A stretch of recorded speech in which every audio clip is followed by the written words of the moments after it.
Hello, my name is Merrick Little and I will walk you through the cross-compilation of Arrow client using Shaker tool from AngelCam's GitHub repository. We will go in 3 simple steps: getting the sources, environment setup, and then we will compile the package itself. Let me switch to my Linux machine here. This is simple and completely clean installation of Ubuntu 16.04 long-term supported version in VirtualBox. And as we want to use this as a build machine, this is also stated in the Access integration directory on GitHub. So, warning, do not use this on your personal machine. The process is designed to run as a build agent. Of course, that's what we are doing right now. So we have already installed the Ubuntu and set up our SSH keys for GitHub, so we can go right to the next step and just clone the repository. Take a second and then just go into the directory of our cloned sources. My mistake. The next step is to get the Axis SDK package. This is 300 megabytes approximately of a zipped directory sources, and you can get it just by clicking this link and then logging into your Axis Communication Partners Program account. I have already pre-downloaded this package, so we do not have to wait through it, and I will copy it into my build root folder, which is right here.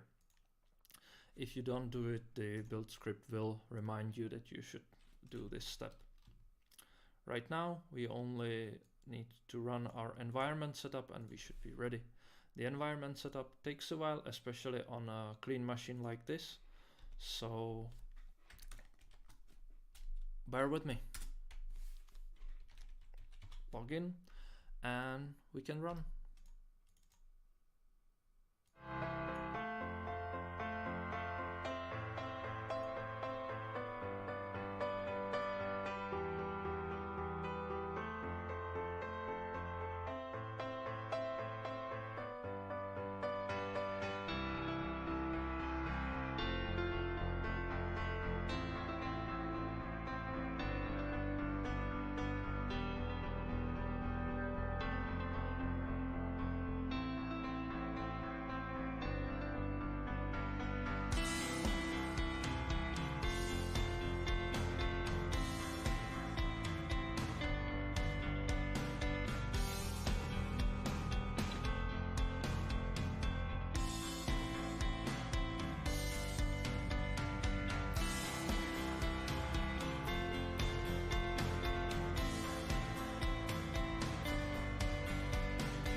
Since we have finished the environment setup with OK tag instead of failed one, we can see that we have successfully set up our environment for the compilation process.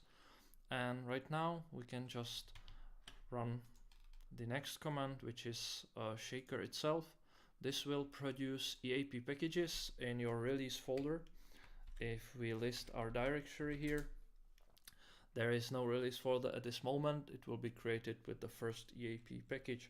So we are running it and we have to wait a bit.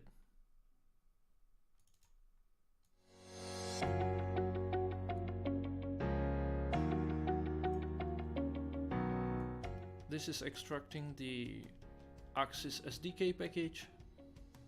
Right now we are just downloading Git repositories, and after that the compilation itself will start for OpenSSL libraries and then for the Arrow client.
as the cross-compilation is going to its end, we will be able to see that our release folder will be created in a second. Right now it's just cloning packages into the right folder, and if we list the directory right now, we can see that our compilation EAP creation ended up with success, and that we have available packages, which is at this moment only this one, the one that we wanted, for ARTPEC-4 and ARTPEC-5 CPUs. The last thing I want to go through in this video is the parameter.shaker file, and we can just do this, and I can show you that it contains some necessary information about the Axis SDK versions, etc. So it can open up the file and recognize it, as well as the MD5 hash for the sources. And after that, simple setup where the cross-compilation tools should be placed. After that, identification for the OpenSSL and Arrow client Git repositories, including the specified commit ID and branches. After that, some environment variables and home directory for the cargo environment that you want to use. That's basically it. You don't need to adjust this file unless you want to do something very custom. It's been a pleasure, and have a nice day. Little Hill, signing out.